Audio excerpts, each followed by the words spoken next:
सुप्तोऽपि न सुषुप्तो च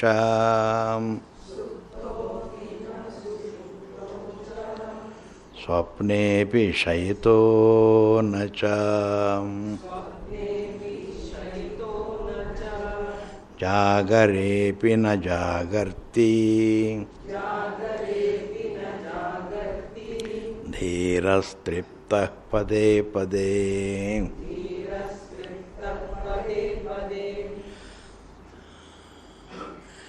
Sleep is another word for becoming unmanifest. You can't think of another kind of sleep. Becomes unmanifest. When the wave becomes unmanifest in the placid, peaceful waters, we call it the wave is asleep.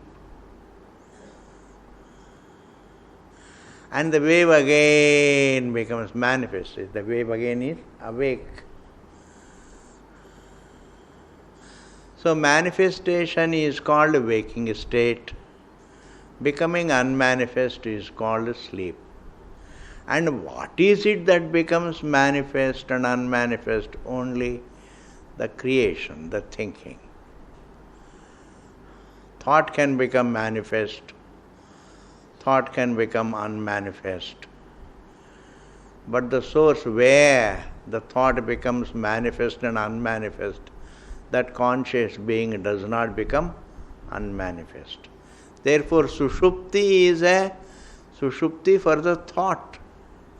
Sleep is sleep for the thought. Sleep is not sleep for the being. In that sense, it is said suptopi. In others' view, he sleeps. As an individual, he sleeps, yes. Individuality sleeps. Na sushuptaha. But in fact, he knows that his being doesn't sleep. The being doesn't sleep. The thought sleeps.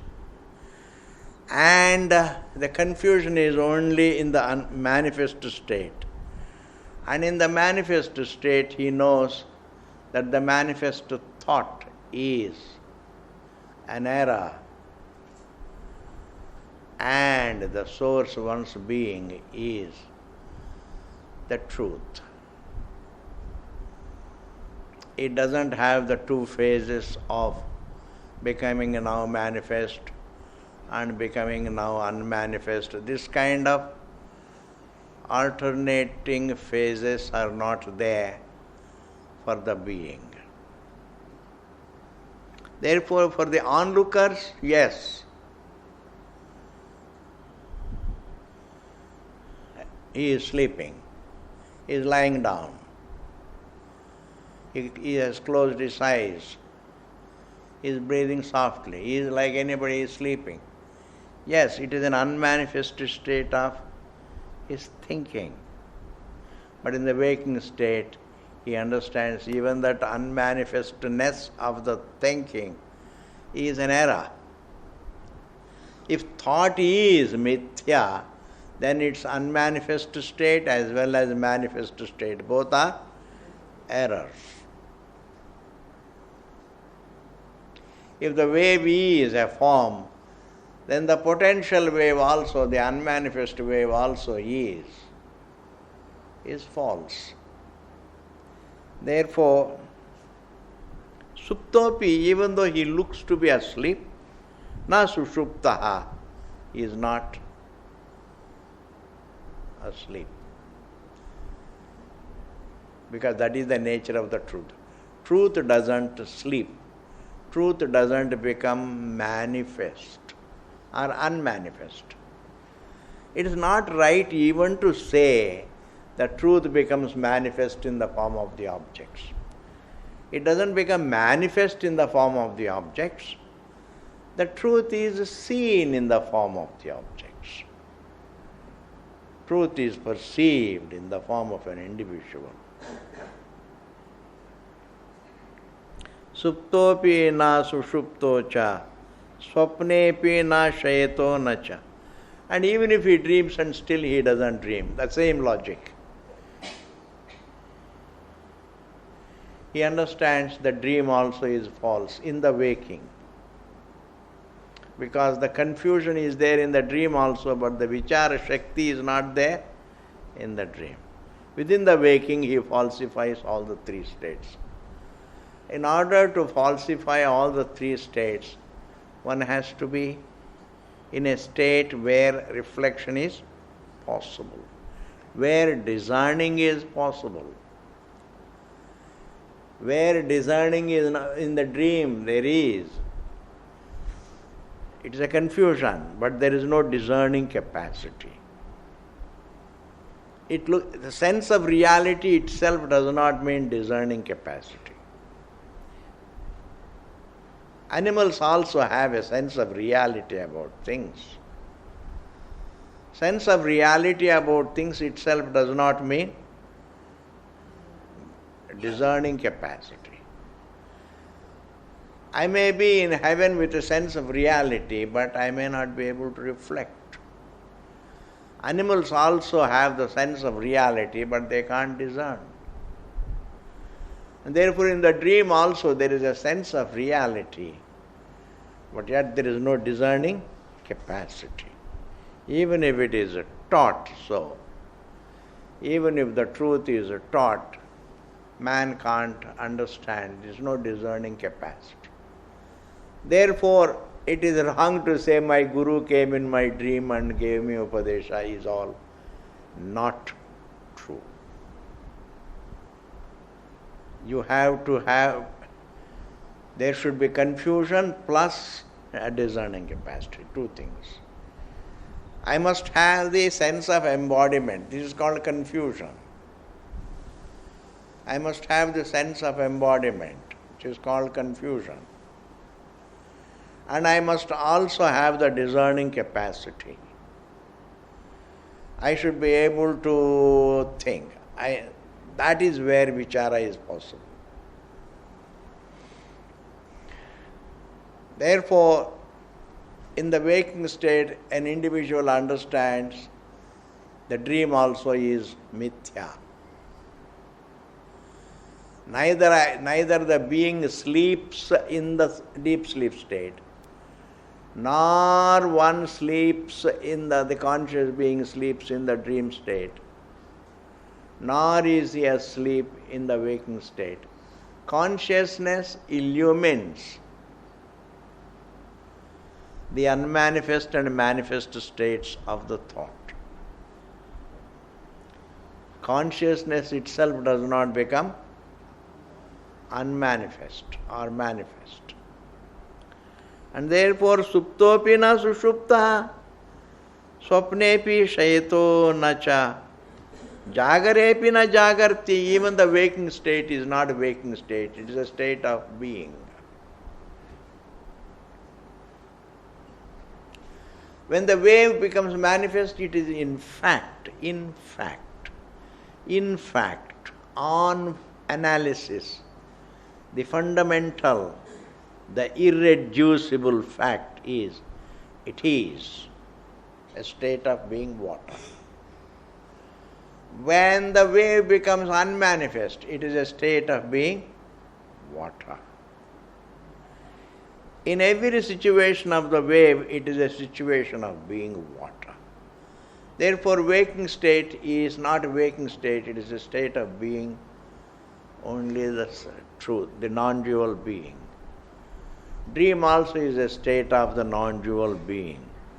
Deep sleep state, of course, by experience also, it is a state of non-dual being. Even the darkness that is imagined in the deep sleep state, it is more, the darkness is very, very easily understandable if a person attends. If you close your eyes, you think it is darkness. It is absence of perception.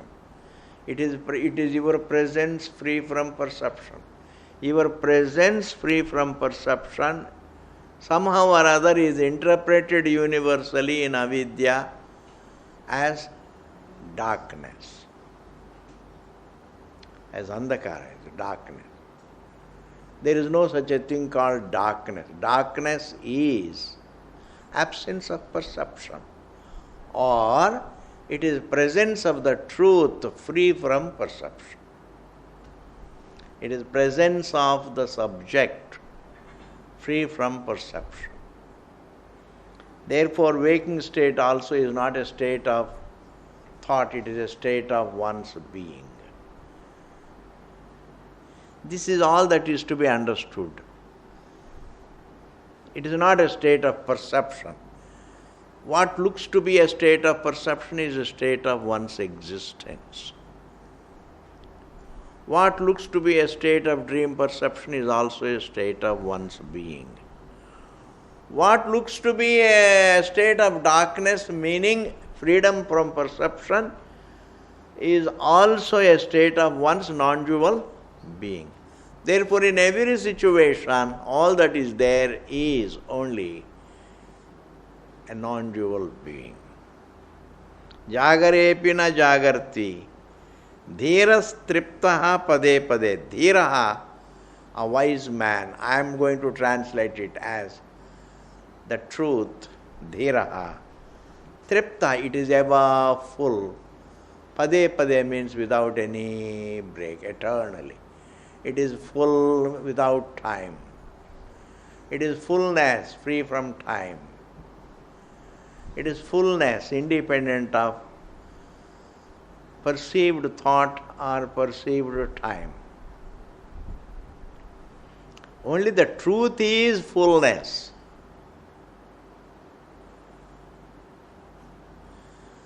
If you say a wise man is full, once you say a wise man, the individuality comes. Then we think of him as only as an individual. It is the truth that is. Doesn't wake up, doesn't dream, doesn't sleep. It illumines the errors. Itself, if you have to say that the truth wakes up, the truth dreams, the truth sleeps, if you say, in order to justifiably say that, all the three states should be adjectives of the self. But they are not the adjectives of the self. They are only illumined by the self. And what is illumined doesn't qualify the illuminer. Therefore, there is no noun-adjective relationship. Thought has adjectives. It can become to become manifest is one of its features. To become unmanifest is another feature. To be restless is, to be false is its nature. All these things. Thought has many features. But the self is not qualified by any of the three states. If the self is not qualified by any of the three states, then what is the relationship between the three states and the self? From adhyaropa drishtya, from the empirical point of view, that is the illuminer, this is the illumined.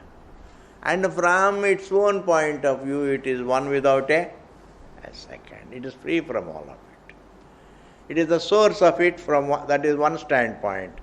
It's free from it. It is its own point of view. The water is the source of the wave, that is one point of view. And it alone is, that is its nature. Freedom is its nature, its thought. And therefore, think of the three states. Don't look at the three states as your attributes. They are objects of experience. You experience them, but you are not qualified by them. What one experiences, an object of experience. An object of our experience cannot be our adjective.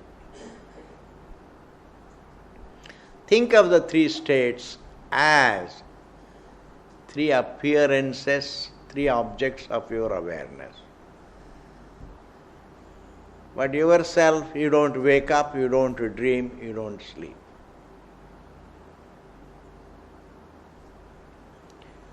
Dhiras triptaha, pade pade means, at every step, at every turn. This author, sometimes they say something, but then it has to be said correctly. Pade pade means what? Free from time. At every turn he is full. At every turn the wave is water. What does it mean, please? That is its nature. हमारा एक स्वामी जी था ऋषिकेश में, वो स्वामी तारानंद जी थे, वो कहते थे कहने वाले कुछ भी कहे, समझने वाले ठीक समझे. ये बहुत जरूरी है जी. The student has to be intelligent enough. At every turn the truth is not full. The truth is ever full. It is at every turn means always. That is a figurative expression. He is happy at every turn means what? Unbrokenly. Or at every turn he is unhappy, supposing it. That means he is eternally unhappy.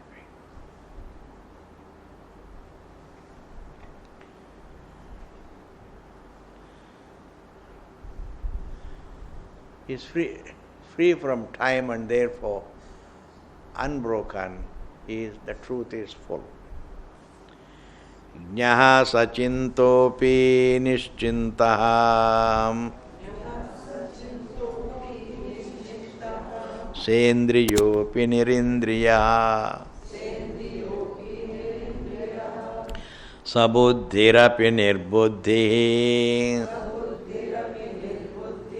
sahankaro nahankriti. Jnaha. See, a wise man can be called jnaha. Janati iti jnaha. Janati. जो समझता है. He is called jnaha. Atmajnaha. Brahmajnaha. Shastrajnaha. Jnaha means the one who knows. It can mean it can have the sense of being a jnani. But here jnaha, it can also mean that which illumines everything. That is, even Atma can be called jnaha. Sarvajnaha. Parameshwara is called Sarvajnaha.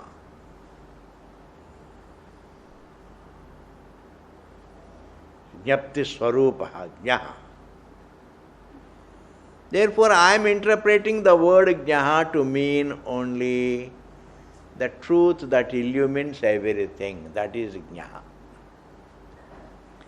Sachintopi, even though it looks to be with the thought,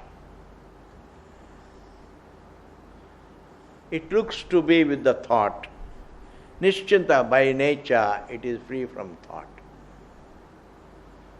It looks to be thinking, but it is free from the kartritvam of thinking. Sendriyopi nirindriyaha, looks to have sense, the same truth looks to have senses,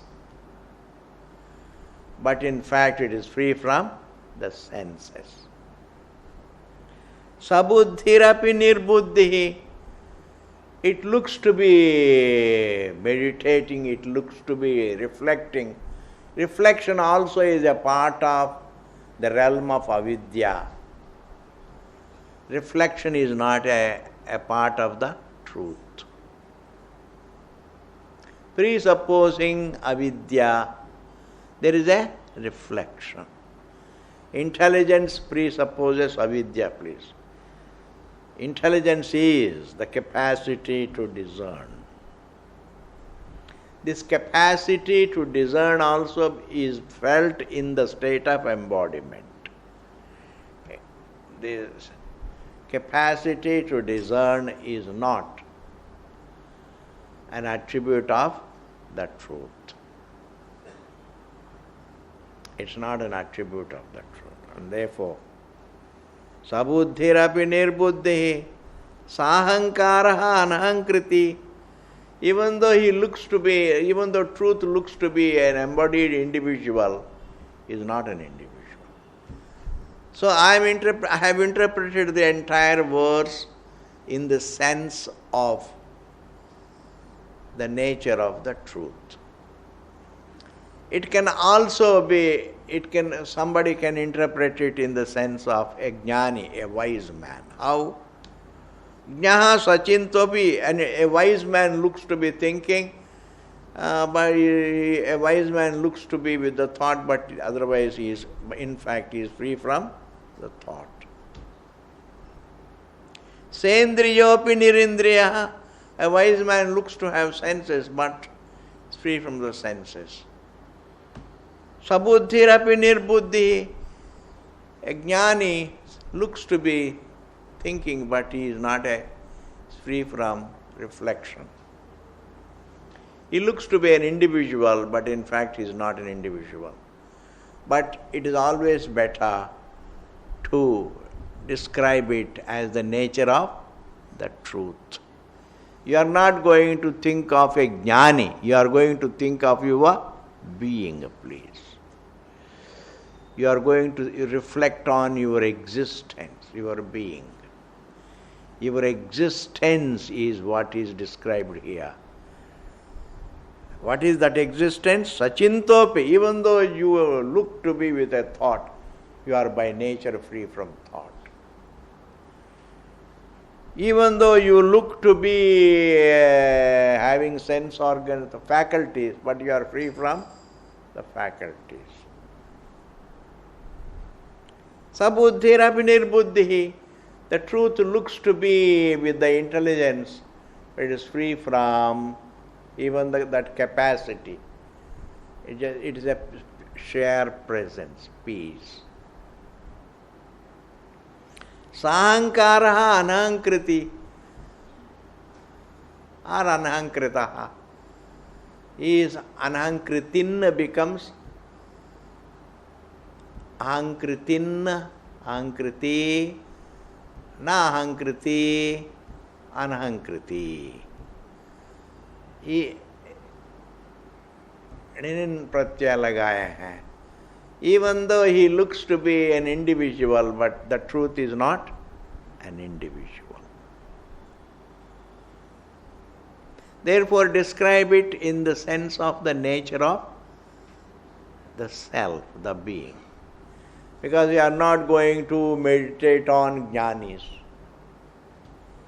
Meditating on the jnanis is of no use. Even if you think of Bhagavan Krishna, you will develop likes and dislikes. You think of Rama, certain things you like and certain things you don't like. In creation, everything triggers likes and dislikes, please. Everything. That is why it is better to think of only your being, the truth. When you think of your presence, it doesn't create likes and dislikes. You think of your body, it triggers likes and dislikes. Oh, I like it, I don't like it. I don't like my height, I don't like my weight, I don't like my complexion, etc. You think of your feelings, then you have comments to make. But you think of your presence cannot trigger likes and dislikes.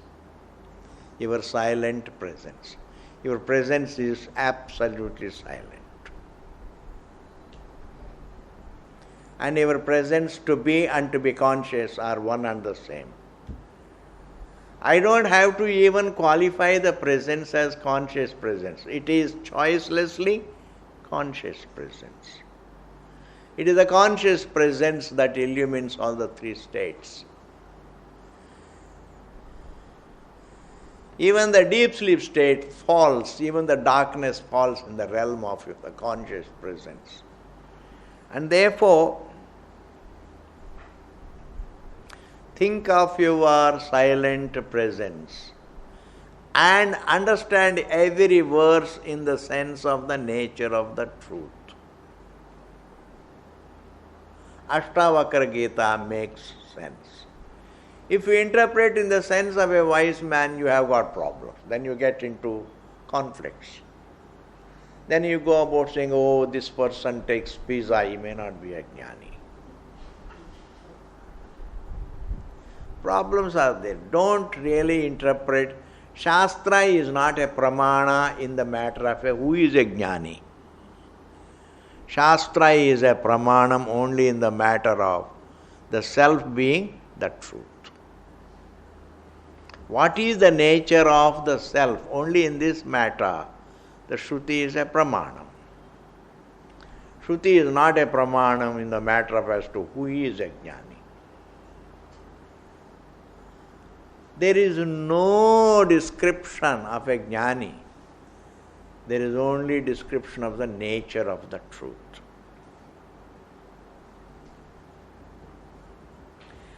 Na sukhi na cha va dukhi, na virakto na sangavan, na mumukshur na va muktaha, na kinchit na cha kinchana.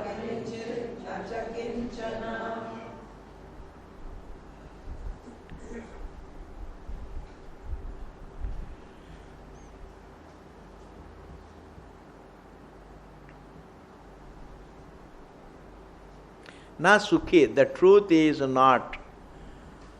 Sukhi means does not depend upon Vishaya Sukham. Na sukhi. Nachava dukhi. By nature, the truth is free from any possibility even of dukkha. In the fullness, there cannot be dukkha. Because in no way a thought can qualify its source. That is the reasoning. That is the logic. In no way that bubbleness can qualify waterness. In no way the waveness can qualify the waterness. In no way a thought can qualify consciousness. The source, I mean conscious, the one who is conscious. The one who sees the thought is never qualified by the thought. The one who even thinks, I can say like this, the one who thinks the thought is not qualified by the thought. Unbelievable. You pull out a thought out of yourself, but you are not qualified by it. You are the source, you are the maker of the thought, but you are not qualified by it. Because the fundamental, great, liberating observation is, the statement, the teaching is, what is seen cannot qualify the seer. What is known cannot qualify the knower. What is illumined cannot qualify the illumina. Very liberating, enlightening understanding. It is this point that what is seen, what is perceived, doesn't qualify the person. It is this what Bhashyakara means when he says, Yatra yadadhyasaha tatkritena gunena doshena va anumatrena api sana sambadhyate. The rope is not touched even by an iota by the snake perception. There is no snake. There is only snake perception. Yes, I see the rope only as the snake, but my conclusion that it is snake doesn't qualify the rope. Even though technically it is said, an error doesn't qualify the fact. And it means all that is seen is the error, the seer is the truth.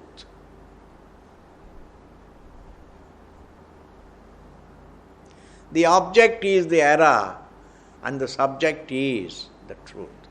And even the body is a part of the realm of the objects. Even the body is a part of the objects. The thoughts are a part of the objects. And what is a part of the object doesn't qualify the subject. And therefore, even the subject-object relationship is an object, doesn't qualify the subject. Therefore, subject unqualified by the object, subject unqualified by even the subject-object relationship has to be non-dual, has to be absolute. It is nirvisesham. It is not qualified by a thing. It is not qualified by a relationship. Therefore, sukham is, vishaya sukham is in the form of a thought. Pleasure is in the form of a thought. That is what one thinks. Anyway, let us call it as sukham. Vishaya sukham is in the form of a thought. And vishaya dukkham also is in the form of a thought. And a thought doesn't qualify the consciousness. Na sukhe na chava dukhe. But I would like to explain it differently. He is by nature sukhe, but he is never dukhe. But if you interpret the word sukham to mean vishaya sukham, then he is free from the vishaya sukham also. Na virakta. Truth doesn't have to have vairagyam, because there is no other. If there is something other than me, then I need to have dispassion for it. I need to be away from it in order to be, I need to be peaceful, I need to be with myself. If there is something else, I need to be, there is a discipline, I need to be with myself.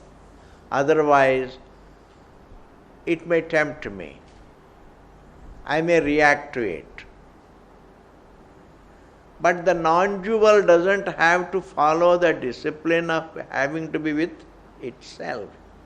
Like in the deep sleep state, you don't have to follow the discipline of being with yourself. It is choicelessly non-dual, if there is no other. If there is no other, there is no need for any vairagya. You are free, truth is free from the need for vairagyam. Why? Because there is no other. Na virakta, na sangavan, nor is it really associated with anything. Because there is no other, therefore there is no need for vairagyam. We can't define. This is the description of the nature of the truth. It's not the description of, if you describe the nature of a wise man, it should mean the description of the nature of the truth. However, then you have to discern between his individuality and the truth. Why should I do that? I should discern between my individuality and the truth, and my being. I should think of the difference between my individuality and my being. Na mumukshu, truth doesn't have the desire to be free, because there is no bondage. It doesn't have the desire to be free. You cannot have the desire to be free from the unfelt bondage. In Sushupti there is neither bondage nor the desire to be free. You are free. You are free from bondage.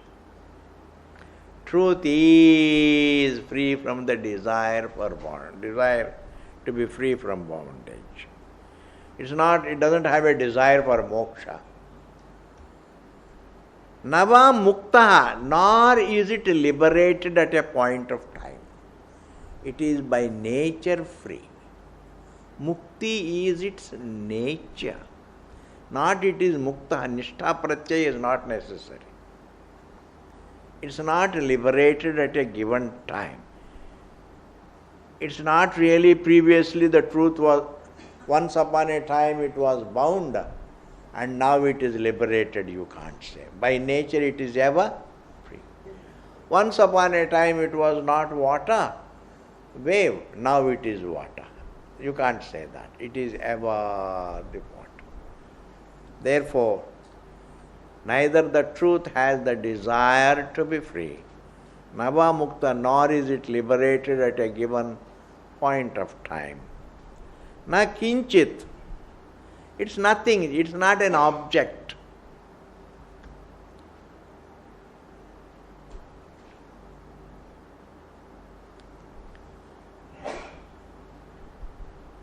Nacha na kinchana it should be.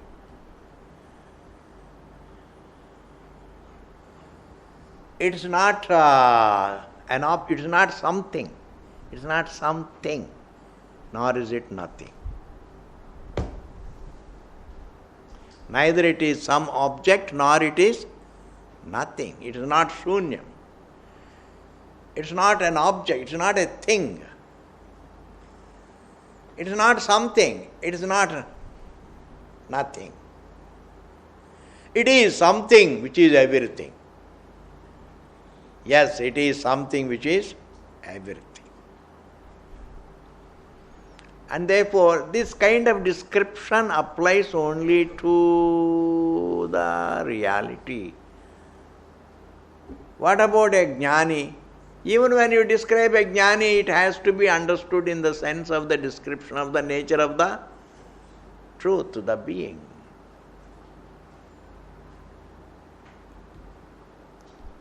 A jnani doesn't sleep means what? The truth doesn't sleep. That should be the meaning.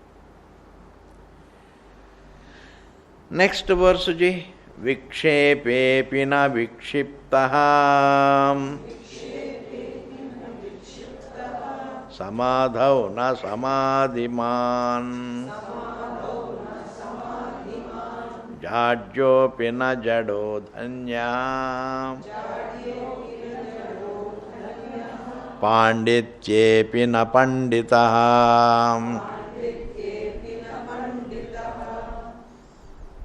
Distraction can be for the thinking, attention.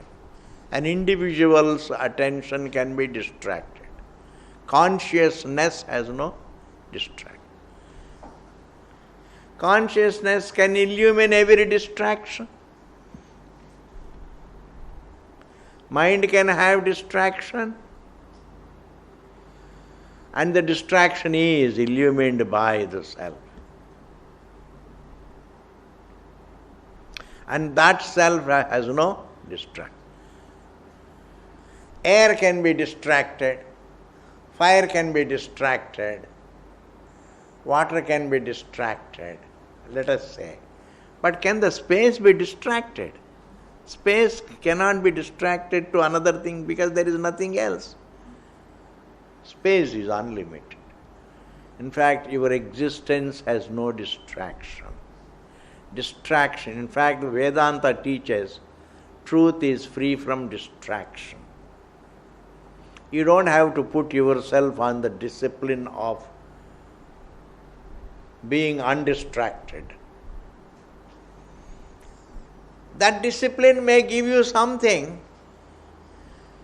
may help you, but that's nothing.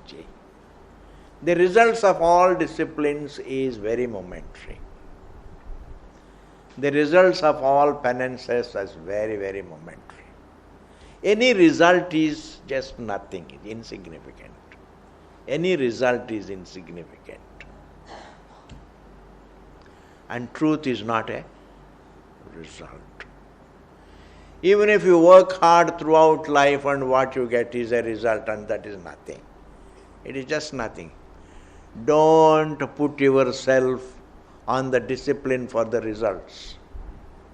Don't be a result-oriented thinker.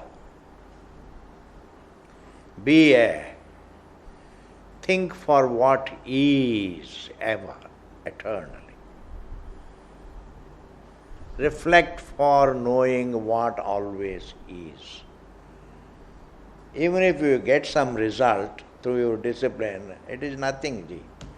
Understanding the truth that it has no distraction, it is free from the need for any discipline. Why? Because it is not indisciplined. It doesn't have any distraction. Therefore, the entire reflection has to be focused on the nature of the being, your existence. Your existence is free from distraction.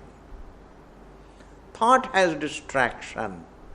And even if you discipline yourself to control your thought, it is going to be temporary, momentary. No discipline is going to be the answer. No penance is the answer. No growth is the answer. Because however much you grow, it is still nothing, a size. You cannot grow and grow and grow and become unlimited. Growth is limited.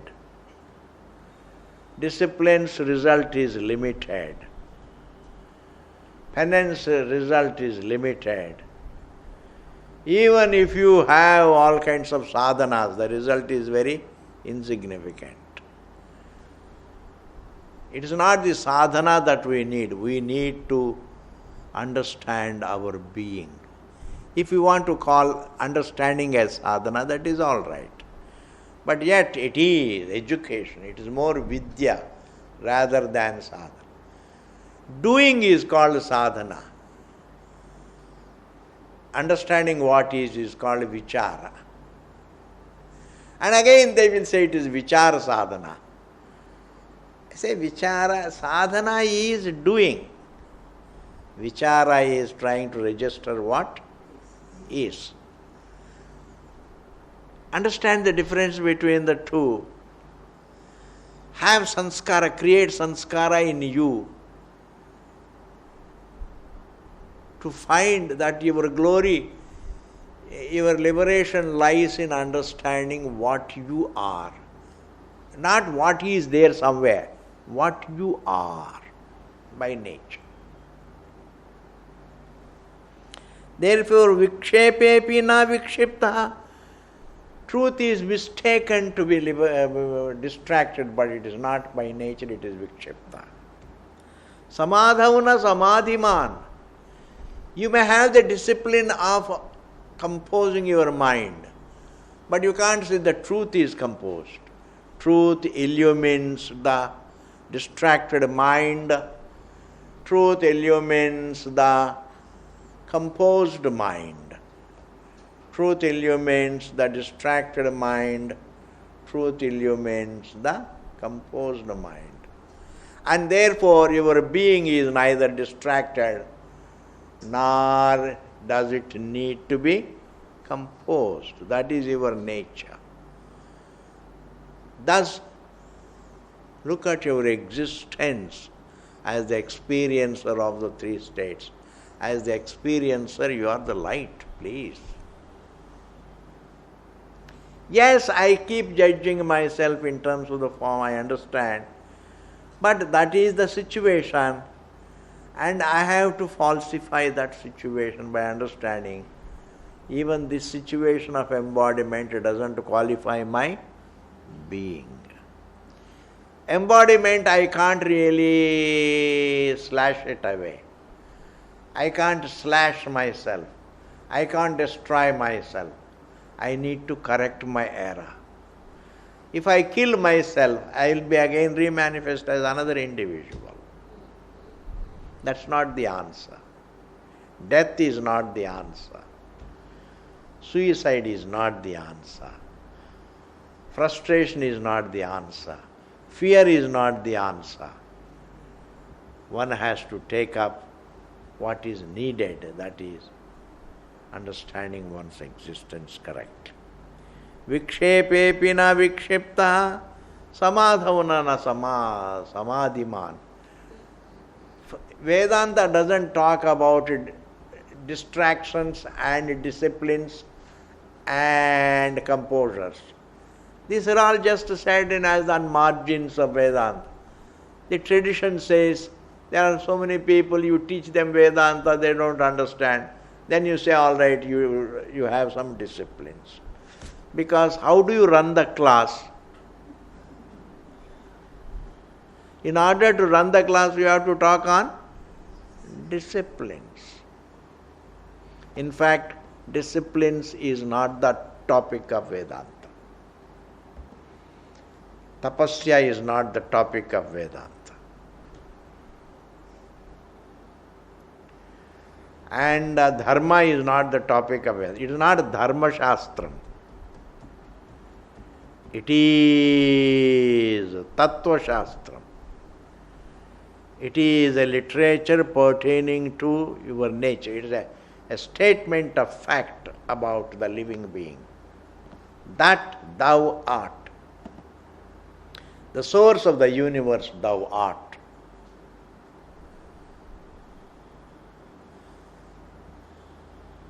And the universe includes your body and senses and mind and intellect, everything.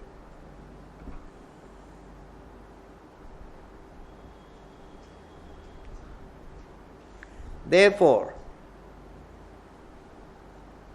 it is not a book of Dharma Shastram. It's not a Dharma Shastram, but it is Tattva Shastram. Vikshepepi na vikshiptaha samadhav na samadhiman jadjepi na jadaha. Even though embodiment, still it looks to be embodied, but it's not the body. Jada means, inert. The truth is seen equated. It is mistaken. It is misconceived as the inert form, but it is not the inert form. Dhanyaha, that is the only thing, only the truth is blessed. Everyone else is in a chakkar, isn't it? Every jiva is in struggle. But the unlimited is blessed. Ever peace. Pandityepi na pandita. It looks to be a scholar. When you learn a lot, then the same truth looks as a scholar, but actually it's not a scholar. It is only, in fact, scholarship is illumined by the truth. Truth is not in need of becoming a scholar. Truth is not in need of anything. Then why the need for knowledge? Presupposing the ignorance, there is need for knowledge. Otherwise there is no need for even knowledge. Presupposing avidya, there is need for vidya. That is for the jiva. But jiva's reality is not in need. The one who thinks that I am a wave has to understand that I am water. But waterness is not in need of any knowledge. That is enough, Ji, for today. Purnamadaha Purnamidam Purnat Purnamudachyate Purnasya Purnamadaya Purnameva Vasishyate. Om Shanti Shanti Shanti. Thank you, Ji.